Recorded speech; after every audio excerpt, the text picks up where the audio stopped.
Today, what we are going to be chatting about is we're going to be looking at the idea of collaborative tasks and putting that into the context of how students learn. Our last episode, we took a little break from that. I went through and gave you a really big, deep run through of a lot of the stuff that is in the book, Work Less, Teach More. It's my book that came out at the end of last year. You can actually go and grab yourself a free copy of that book. I want to support teachers, so I just ask you to cover postage and handling. You can get that book still. It's at teacherspd.net/free WLTM for Work Less, Teach More. So teacherspd.net/free WLTM. It'll just ask you to pay for postage and handling, and then I can send you a copy of the book. Well, as I was saying, today we are looking at collaborative tasks. We're going to look at how that particularly links with cognitive load and what you can do in your classroom to help your students with their learning. So if you're not too familiar with cognitive load, essentially in cognitive load you have 4 to 8 items that a person can maintain in their working memory at any one time. So if you're a novice, that's 4 items.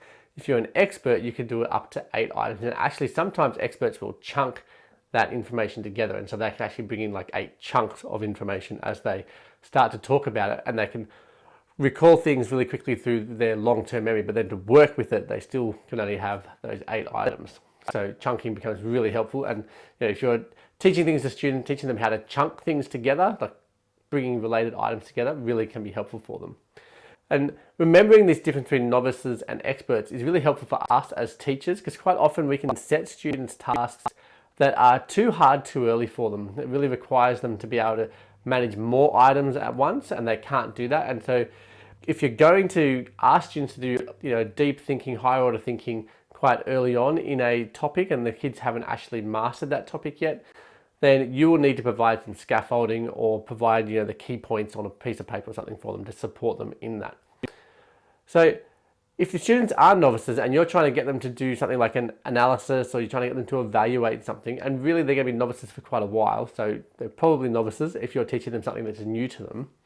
So they need to be able to they're trying to store stuff into their long-term memory at this point, and so we need to find other ways to support them. And so I mentioned a sheet like that, or providing scaffolds. But one of the best ways that you can support your students with their cognitive load and help reduce that load is through collaborative tasks. So collaborative tasks, they help students. So if there's a load that exists, that's, let's say it's 6 items, but the students are still novices, they're struggling to do 4 items at once, right? Trying to work them together. If you then provide a collaborative task for your students, that load can actually be shared between the people in the collaborative group.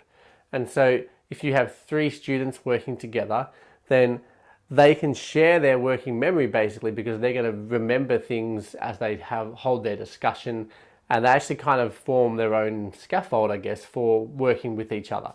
And it's a fantastic thing to see happen. It's amazing how it works, that when you put more than one head together and they're collaborating, they can actually share stuff, they can remember stuff, and it just means that the load that any individual student has to carry is actually smaller in terms of their cognitive load. And that enables them to have more, a collective working memory essentially happening together. And that is really great, but it requires a few things for that to work. So number one, and probably the most important thing to start off with, is the task you're asking the students to do needs to be complex enough to actually require the collaboration. Okay, otherwise what you're going to do is you're going to have all this extra working memory in the group, and it doesn't need anyone in the group. It only needs 1 person, maybe 2 people, but you've got 5 people in that group. If it doesn't need those students, they then have nothing to do, those students. They're going to get bored, they're going to start distracting the group and all that kind of stuff. And so it's important to make sure that when you're asking students to work collaboratively, that the task you're getting them to collaborate on actually requires collaboration from them, that they actually can all have a role. Which actually brings me to another point. If you're providing a collaborative task, it's really important that you set up the group well, that you have some guidance for your students in this. So give them their roles, give them topics to focus on, provide them with a scaffold even to kind of guide their discussion.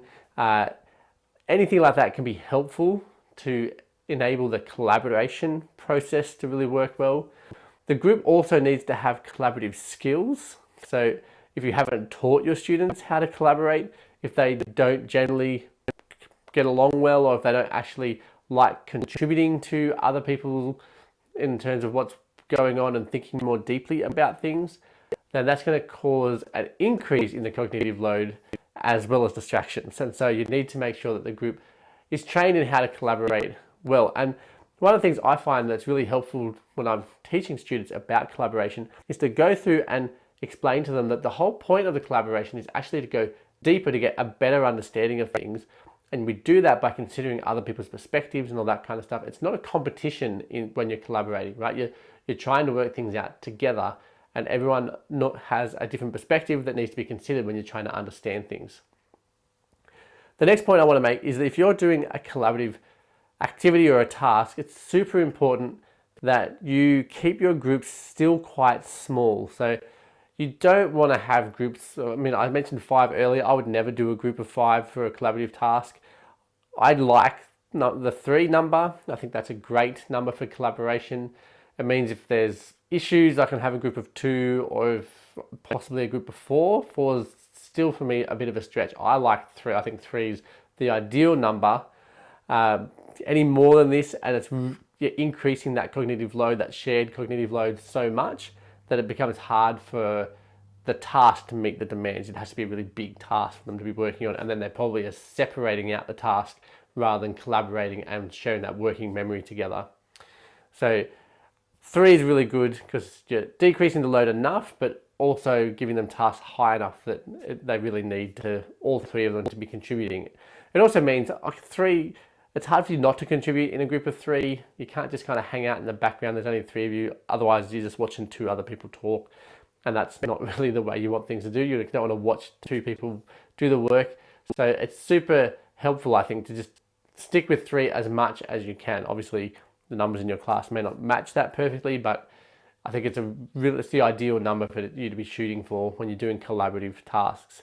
Now, the other thing to think about is how often this group has actually worked together. So we actually found in research, well, not my research, I don't know why I said we, but when I was doing my research and looking for things, I found some research that talked about how if the group has worked together more and they've gotten good at collaboration, then it will be a lot better at decreasing the cognitive load and increasing the learning that's happening in that group. And so I've done things where I've let kids group with their friends, and that can work really well. Obviously, that can also get distracting if they're going to talk about the weekend.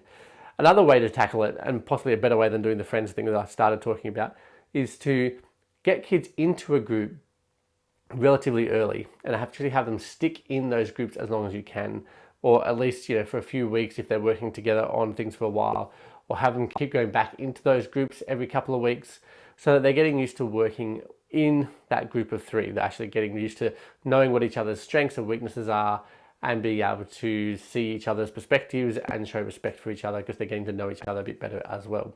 So you can use friends, you can allocate stuff. I feel like if you just allocate stuff randomly though each time, you're not helping yourself, you're not helping the groups. But by having them in consistent groups, even if it's just for the term, it allows them to really develop those relationships. It helps them to work better together and improve their learning. Now, if you have been enjoying this series on applying how students learn, and we've come to the end of this episode, so make sure you plan some collaborative tasks this week and really put in some details for them. But if you want to go deeper with this, I actually have an online course that is designed to leverage how students learn. And you can come and check that out. Just go to teacherspd.net/how-students-learn. The course I think is called How Students Learn, or applying how students learn. That's what the course is called. But if you go to teacherspd.net/how-students-learn, you will land on a page that will give you a little bit more information. It's just $97, that online course. It's not, if you're in New South Wales, it's not necessarily accredited. If you're in the ACT, it's not accredited for you either. But personally, I think I'm a teacher. I love learning. I love getting everything I can out of everything. And so if you want to learn more about how students learn and how to apply that more deeply into your classroom, I would love for you to come and check out that course, teacherspd.net/how-students-learn. Well guys, that is it for today. I hope you enjoyed the episode. If you did, please leave me a review. Make sure you hit the subscribe button if you haven't, and come back again and join me next week.